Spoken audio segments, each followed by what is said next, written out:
So here it is, the Living on Trip NPS 300.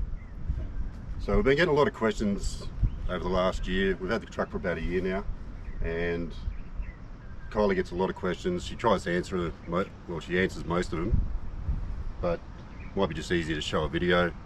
We've had the truck, as I said, for a year. We've got nearly 20,000 Ks on it. We've done the gib, so it's a good test for it. And yeah, let's go through it. So, righto, so at the front of the truck, we've got our bull bar, and we've got our bar work that goes up to our rooftop tent. All this was on the truck when we actually got it built, because we were actually going to get a white truck. And we went down to St. Chris at Rambler when we went down for the 4x4 show, and we rang Brisbane Isuzu. They couldn't tell us when our truck was going to arrive, and they actually had one in AU grey down there ready to go. Had the bar work, had winches on it, and 2 fuel tanks and diff breathers and gearbox breathers and stuff like that. So at the front, got the bar work, got the 25-pound rumba winch. We've got a 17-pound rumba winch on the back, and we've actually got 11-pound rumba winch up top there as well to pull the boat on and off, because we don't have we've got a different sort of boat loader up there. So on the bar work, we've got the EX2 Nava lights, and we've got the light bars up there as well.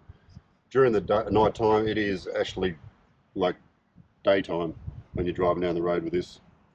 And unfortunately, we haven't had to use the winch yet, but one day we're probably going to have to, and you need a big winch on these things. We've got the GME aerial. On the roof, we've got the TX27 Bush Company rooftop tent. Opens up into a big square box. Actually, one of probably the best rooftop tents you can buy. Comfy. And we've got the actual Bush Company awning on this. It's a 180 awning on the side of the truck as well. On top of the rooftop tent, we've actually got 400 watts of solar as well. And we'll get to the electrical part of this once we get in the canopy. So that's pretty much another thing. When you do buy one of these trucks, I don't know why Isuzu don't do it, but all your radiator, your intercooler and everything, it's all open, so you can have a stick go straight up in there. So what we did, go to Brisbane Isuzu. There's a few other companies that give you that make these guards for that, because you can have a stick just go straight through that, and then you're pretty much screwed. And under there, if you don't put this on, your radiator actually sits down probably 200 mil. So you have a rock or stick go flying up into that. It is a bit of a Meccano set when you're doing it. Comes with a bash plate and everything like that. The instructions that you get from Isuzu on paper. Yeah, then black and white, you pretty much have to undo everything, bolt it up, make sure you're on some nice green grass, because you'd be sitting under there for a while. Probably if I'd done it again, probably just get a Brisbane Isuzu to do it, because that would have taken them 5 minutes, I reckon. Took me about 2 or 3 hours.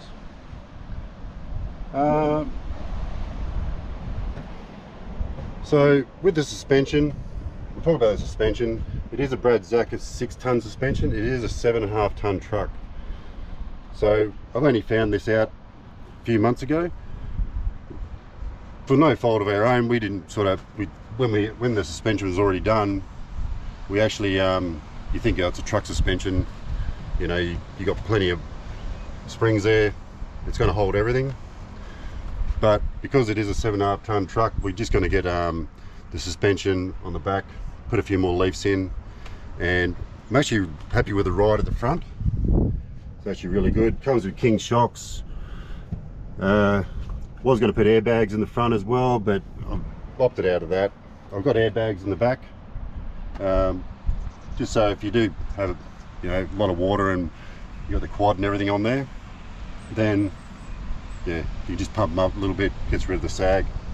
Another thing with these trucks, I'm going to get rid of these guards as well. They were on the truck when we got it. I'm just going to get some nice fiberglass guards put on there. They do wobble around when you're on the corrugations, but if you got these guards on, I'm going to get rid of them as well. But we did the gib And if you're in the truck and you hear this vibration going up your pillar, you're actually thinking it's up in the door here, and you're checking everything, and it's just like a rattle. And it took us nearly hundreds of Ks on the Gib to actually work it out. And what it is there's a bar here, this bar here, and it actually rattles metal on metal on the actual cab. I've actually put a bit of rubber in the other side. There's a little bit of rubber on this side as well, but it drives you nuts. We've got the Canopy. That was built by AMVE 4x4, and I tell you what, if you want a Canopy built, they're the people to go and see. It is absolutely immaculate work. I love having, when you look at a Canopy, you want everything just sort of perfect. Once it's a little bit out of line, it drives you nuts. You know, if you see something a little bit out of line, but those guys there, they can build some Canopies, I tell you right now. And they've actually built a couple of trucks at the moment. Inside, so with the Canopy, you've always got his and her side of the Canopy. This is my side. Got a few boxes up here. It's got a my welder and tools and other bits and pieces. Big space up top. This is actually like 1500 wide long by 1200 deep. So you've got so much space. I'm actually going to look at getting some decent boxes. I was actually thinking about putting an extra 2 more drawers here. But the thing with drawers, and what I found with the Cruiser and this truck, is you put things in drawers and they go missing and you never find them again. And you got to pull everything out. At least if you got everything in boxes and you can label them, you can just pull that box out, you know where everything is. But in this drawer, I've got electrical stuff, all my tyre deflating stuff. And on this side, this is what it looks like. Just got crap everywhere. So when we get back into Darwin, going to change all that up, get some nice boxes. And when I said I was going to put another drawers, it would have just been more weight as well. So and then you would have been up here. I would have needed a bloody ladder to get up there. So in this Canopy, so when we had this Canopy built, we wanted this side separate to this because we had our boat upside down. So on this side, we used to have the Elmac boat loader in here, or boat motor loader. So we pulled that out. Now the boat's up the right way, and it just holds a bit of oil, ladders, a bit of other stuff. A few other stuff gets packed in there. We've got our Minn Kota mount up the top there. Was going to leave the Minn Kota on top of the boat, but then it just sort of rattles around, probably rattle around too much up there, and then you've got to build we actually got the, what do you call it, the cover for the boat made. So put the mount in here, sits in there nice, easy to get out.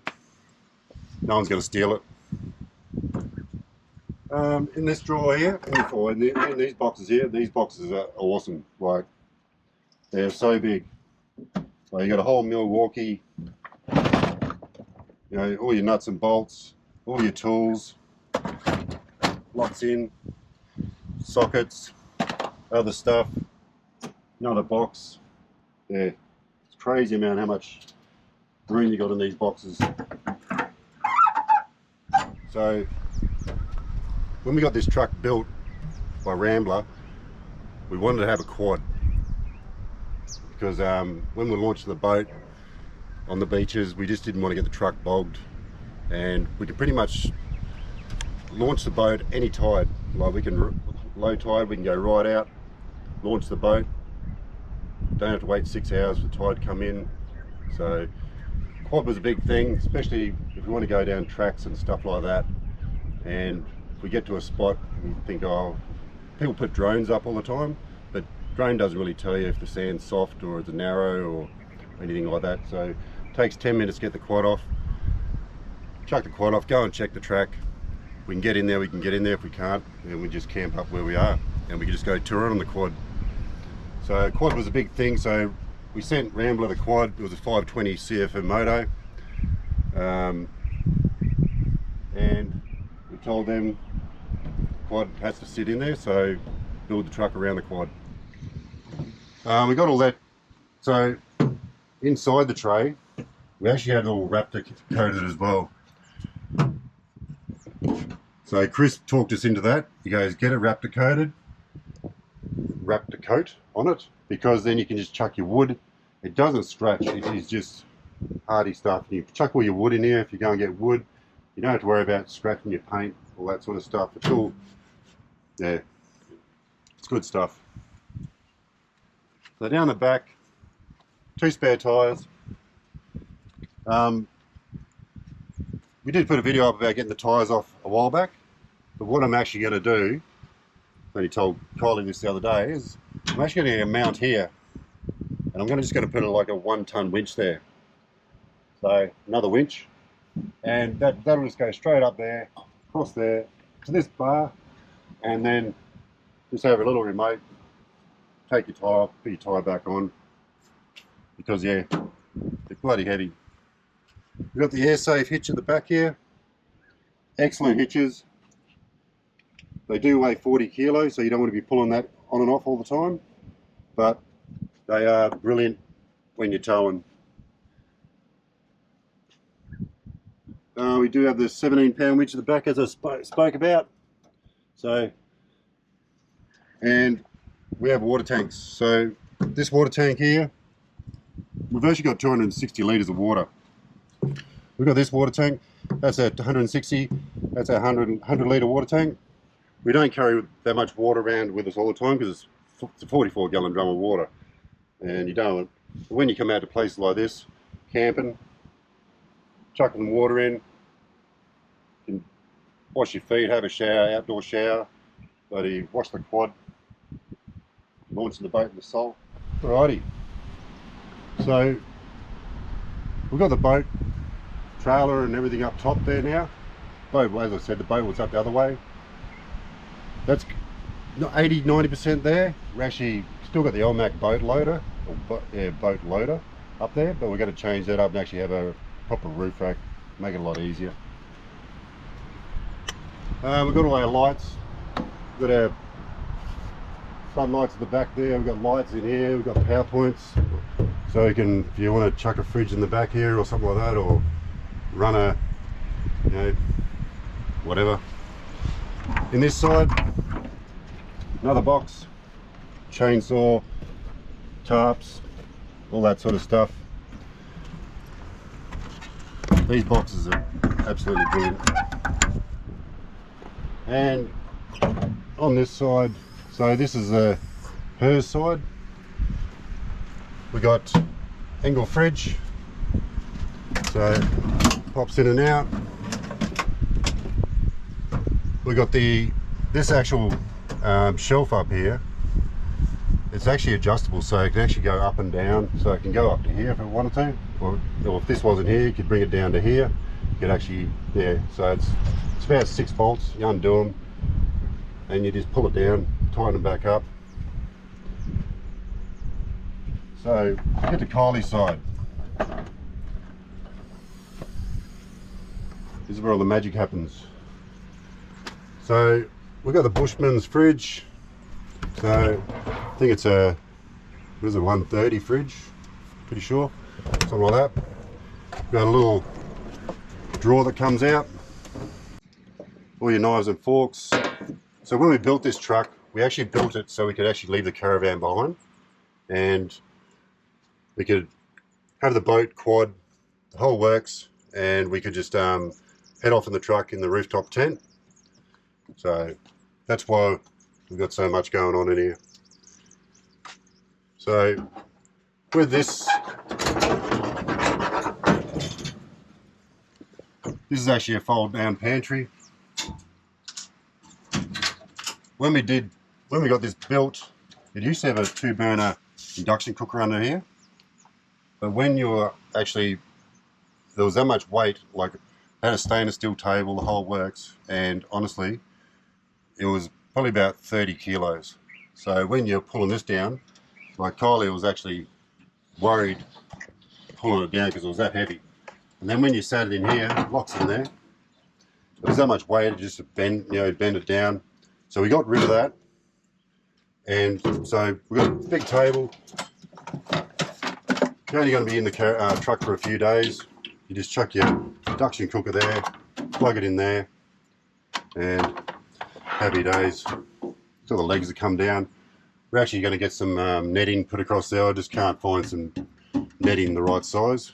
Might have to get someone made. We'll get something put across there anyway. We've got the big Bertha oven, and got these big drawers. So these drawers are actually 900 deep.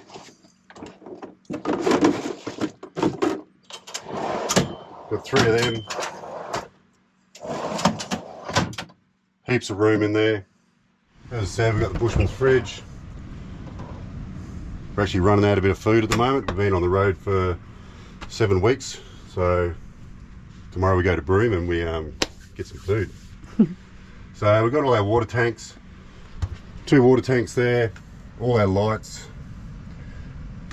We've actually got, so in this truck we've got 900 amp hours of lithium batteries.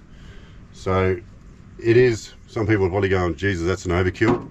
Most people only got about 400.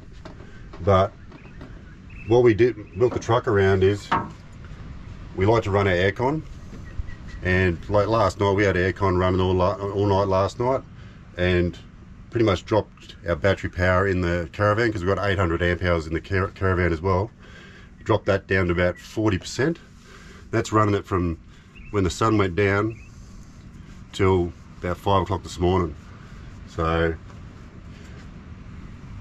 if we wake up, it's overcast. What we can do, it's not overcast today, what we can do, we've got 2 plugs here. One can charge the truck, so if we need to charge the truck, and one's to take power out of the truck and into the caravan.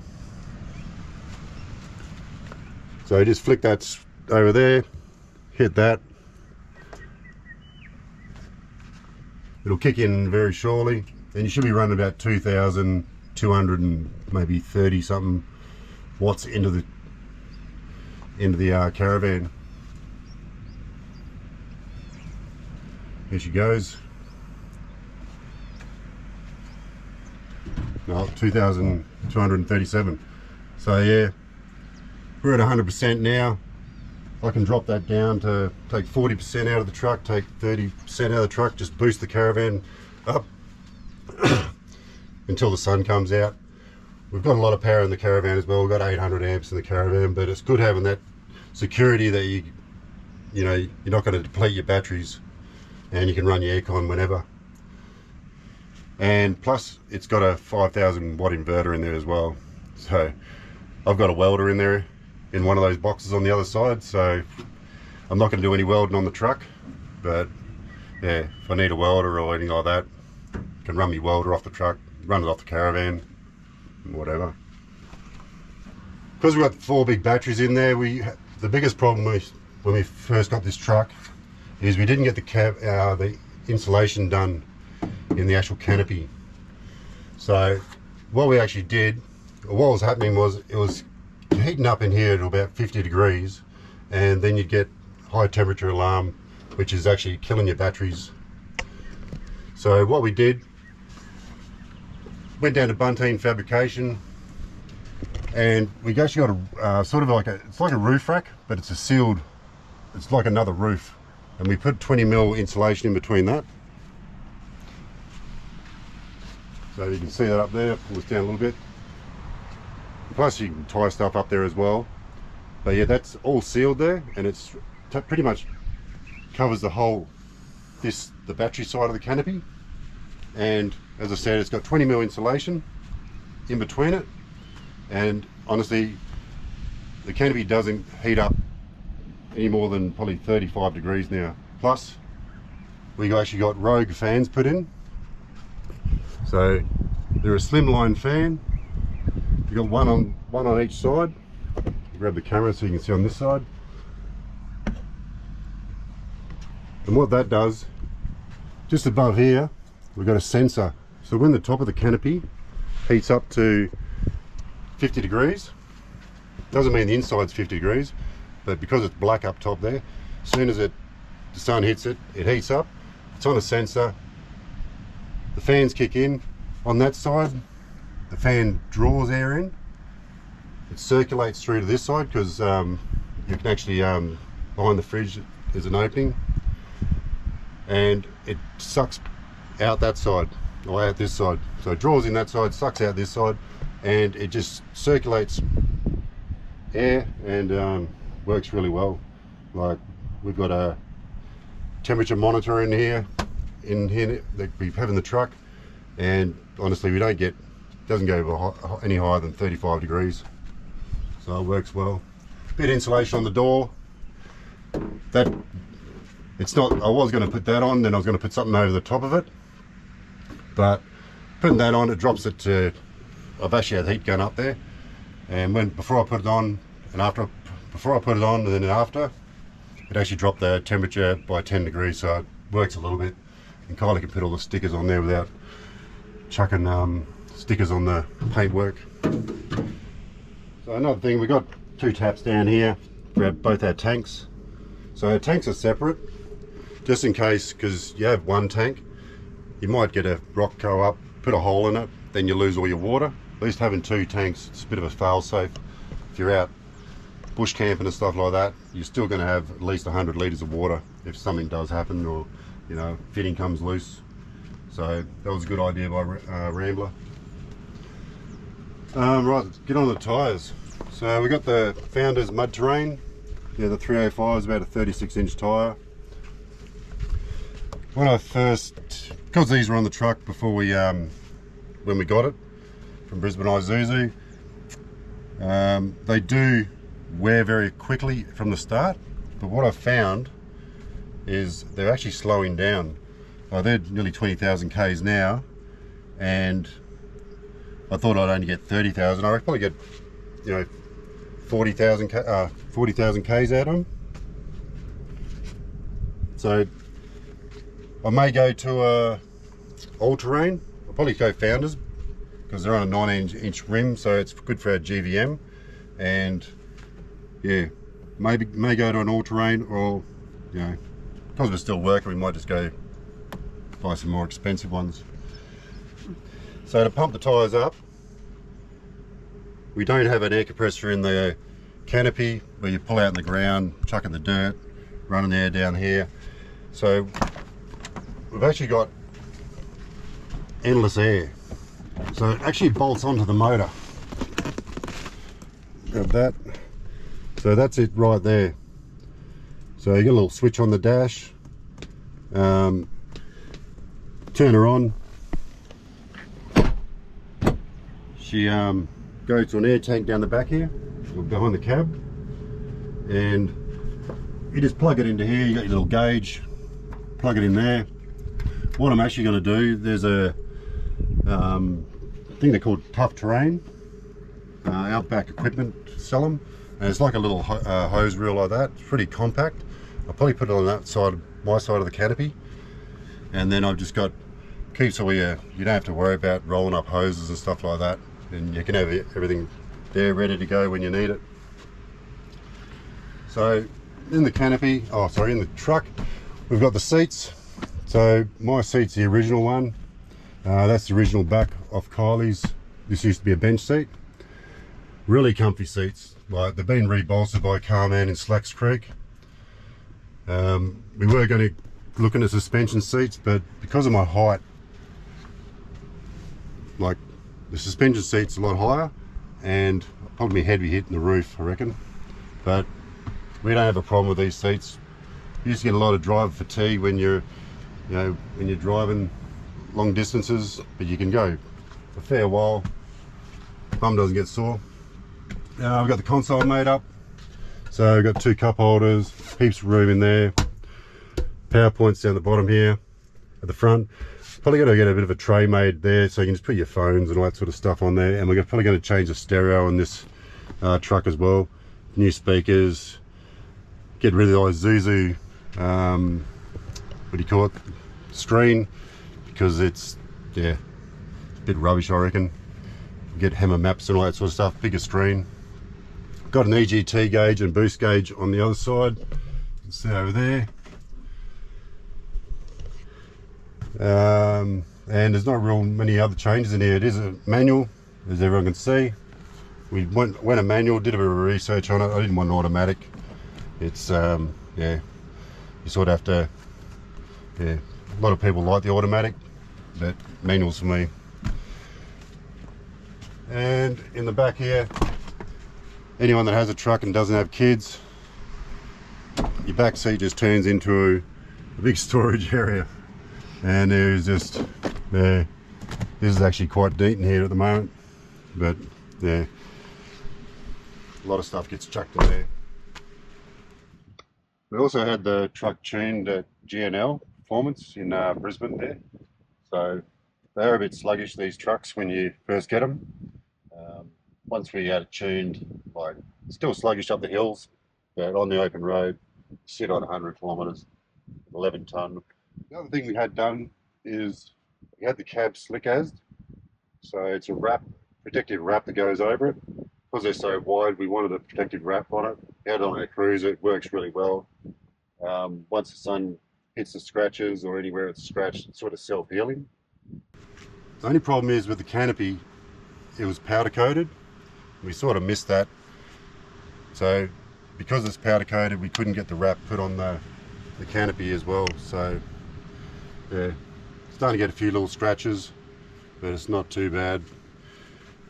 Carry a big pole saw around with me in case we encounter any nice big branches, but yeah, it would have been nice to get the whole lot wrapped. To get a whole truck wrapped, it was going to be about $20,000 too, so we saved a bit of money on that.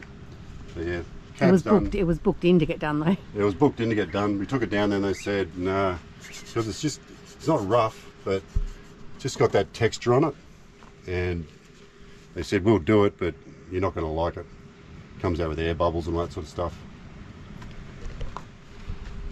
So that's pretty much all there is to our truck. Anyone wants to know any more, just send a message. Kylie, pretty good at answering everything. If you want a truck, one of these, because Rambler's not around anymore, so Rambler vehicles, but if you want one of these trucks built, you can actually go to AMVE. They will build you a Canopy like this. They build a lot of American trucks and do a lot of mine trucks and stuff like that, mining trucks. But yeah, give them a call. Alrighty, so that's our walkthrough of the Living on a Trip truck. So one thing we get asked a lot is, do we love our truck? And I tell you what, they're a game changer, especially when you live on the road full time. You've got so much space. When you're towing, you don't even know the van's behind you half the time, except when you go up a hill. But anyway, safe travels.